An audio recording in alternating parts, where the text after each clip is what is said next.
नमस्कार। निःशुल्क ज्योतिष परामर्श केंद्र में आप सबका स्वागत है।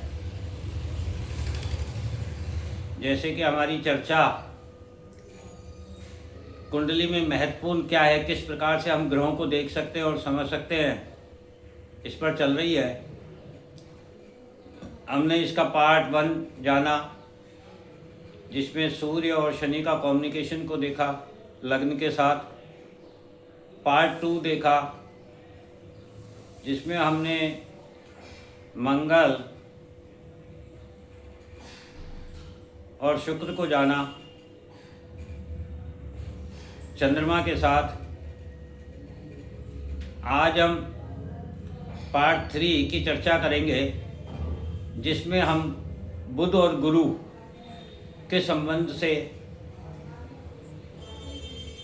हमारे लिए क्या सीखना है और क्या हमारे पास है,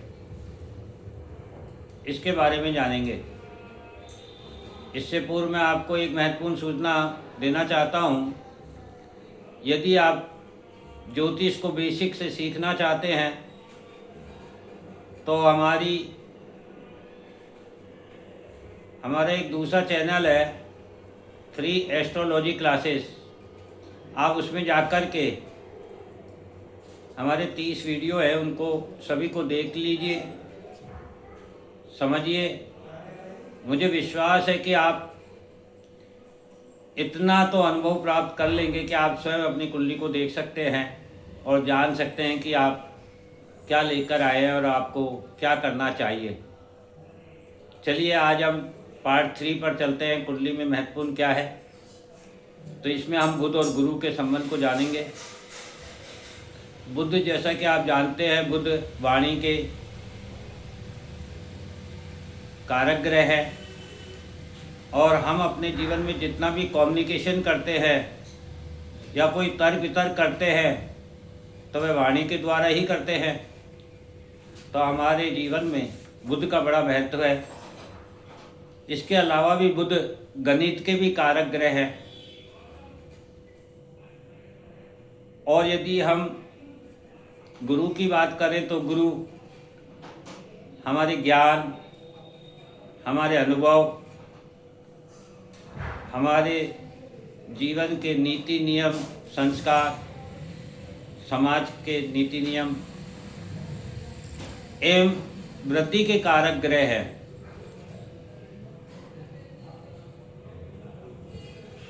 प्रत्येक ज्ञान और अनुभव की वृद्धि के लिए या नीति नियम में वृद्धि के लिए, पालना के लिए वाणी और कम्युनिकेशन का होना आवश्यक है। बिना कम्युनिकेशन के आप अपने ज्ञान को, अपने अनुभव को साझा नहीं कर सकते हैं। बिना कम्युनिकेशन के आप नीति नियम की पालना नहीं कर सकते हैं, ना ही करा सकते हैं। और कम्युनिकेशन के लिए वाणी का उपयोग किया जाता है और वाणी बुध है। किसी भी नीति नियम को समझाने के लिए भी तर्क वितर्क जरूरी है कि वे नियम क्यों बनाए गए हैं, उनका क्या लाभ है, समाज के लिए क्यों जरूरी है। तो इसके लिए जो तर्क वितर्क किया जाता है, जब तर्क वितर्क के द्वारा उस नीति नियमों की सार्थकता सामने आती है तो यह तर्क वितर्क भी बुध है।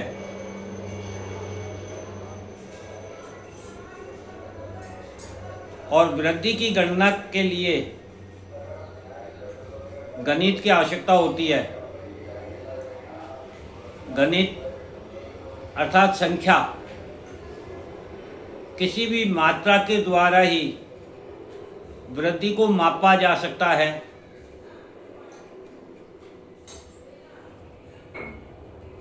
फिर वह चाहे वजन के रूप में हो, चाहे किसी नाप के रूप में हो, या किसी भी रूप में हो।